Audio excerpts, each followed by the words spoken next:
ব্যস্ততা বা অজুহাত, এই ব্যস্ততা নামক অজুহাতটার সাথে আমরা কম বেশি সবাই পরিচিত।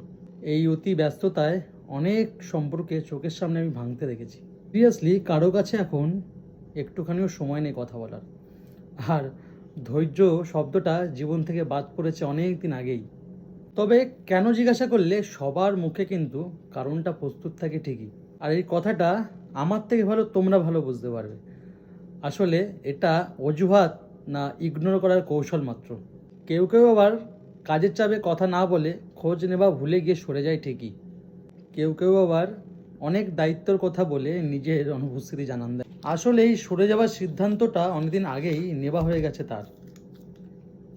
শুধু মুখে বলে ওরা এখন সময় পাচ্ছি না, ব্যস্ত আছি, পরে কথা বলছি।